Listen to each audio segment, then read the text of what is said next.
तुम्ही ना मला 10 लाख रुपये द्या आणि जर उद्या मला 10 लाख रुपये भेटलं नाही तर लग्नाआधी तर ही लगीन इसरा बरं का। आता काय करू मी? ते पोशाखाचं आणि रुकवतात सगळं सामान आणलंय ना, कुठं ठेवलंय तू?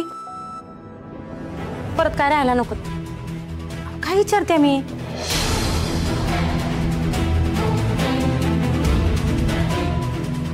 लक्ष कुठं आहे तुमचं?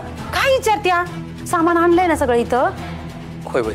आता स्वतःच तरी वेळेवर आवरा आणि परत तिथं गडबड नको, हे राहिलं आणि ते राहिलं म्हणून। जावा एकदा गाडीतनं सगळं सामान उतरलंय का बघून या। बरोबर बघतो।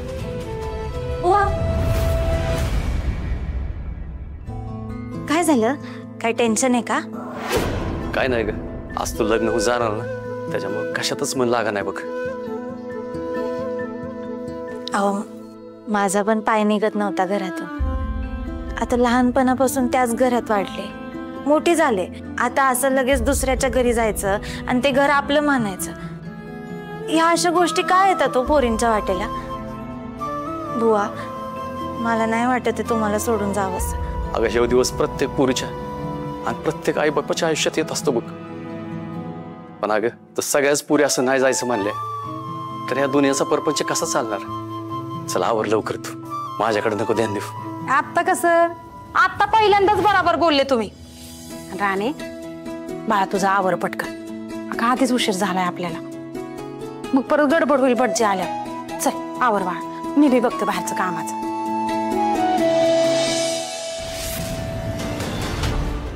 बुवा अहो काय झालं? काय नाही, तो आवर, मी बघतो काय ती।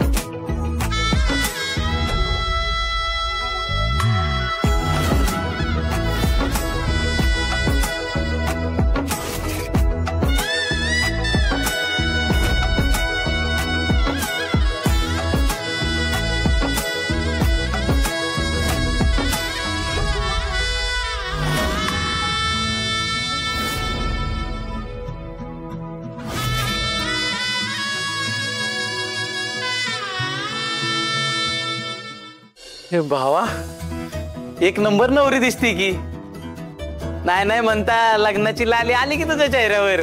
हाय का आता? अरे कसली लाली गोट्या, तुला खरं सांगू का, मला हे लग्न करूच वाटत नाही। म्हणजे असं नुसतं कसं तरी होतं, अरे काहीतरी ना मनात शंका येते सारखी। अगं तू काही बी शंका नको घेऊ, आज तुझ्या लग्नाचा दिवस आहे, सगळं नीट होईल, तू काय बी टेन्शन घेऊ नको बघ। पण होईल ना सगळं नीट? अरे होणार भावा। जावयान दुसऱ्याने बरोबर फोन केला काय? आता काय सांगू त्यांना? काय झालं बुवा? काय नाही, तुम्ही आवरा लवकर, मी लगेच आलो।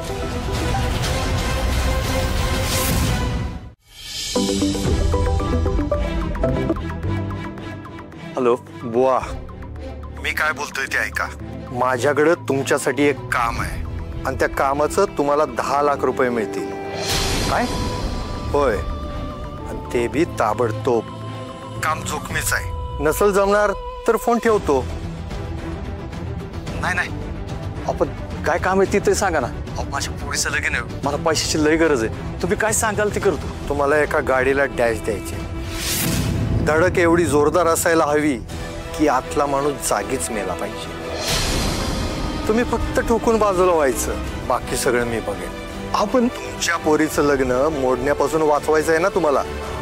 मी जो पत्ता सांगेल त्या ठिकाणी एक टेम्पो किंवा ट्रक उभा असेल, बरोबर 11 वाजता तुमच्या समोर एक पांढरी गाडी येईल, त्याला जोरात ठोकायचं आहे, पाठखळ कमानीच्या समोर। बोला, तुम्ही करणार आहात का दुसरा माणूस बघू? बोला बुवा। नाही अहो करतो मी, पत्ता फोनवर पाठवतो।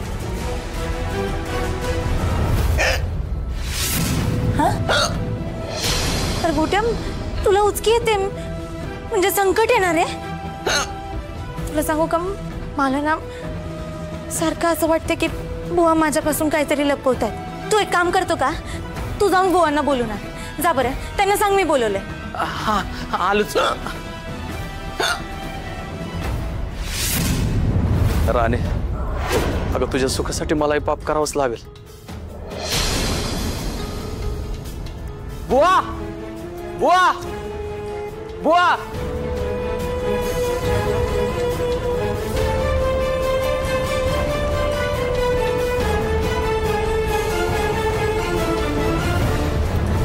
बाबा, अगं बुवांना मी लय हाका मारल्यात, पण ते कसल्या तरी टेन्शन मध्ये होते आणि गडबडीत त्यांच्याकडनं फोन बी पडला आणि हे बघ फोनवर काय आलंय. काय बघू. पाटकळच्या कमानीजवळ 11 वाजता. गोट्या, हिना जाऊन बुवांना बघते. हा अगं राणे, तुझ्या लग्नाचा दिवस आहे, सगळी माणसं आलेत. तू इकडं सगळं सांभाळून घे. हा मी आलेच. अरे पण भावा राणे.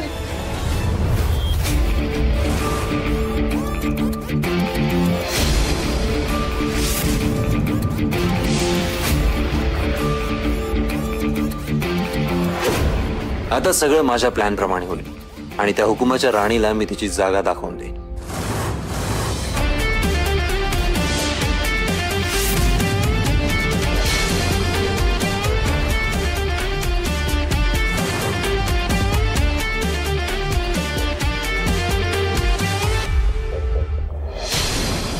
इंद्रा, राणीचं लग्न मोडून तुझी इच्छा मी पूर्ण करणार आणि माझी तुला संपवून.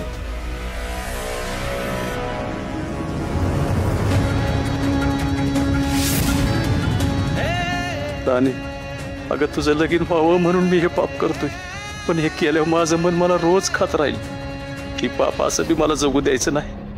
आणि म्हणून मी आज मरणाला कवटाळतोय. तुझ्या बापानं आजपर्यंत तुझ्यासाठी काहीच केलं नाही, पण आता जाता जाता काहीतरी करायचा प्रयत्न करतोय. तुझ्या आईची बी काळजी घे, दोघी सुखात राहा.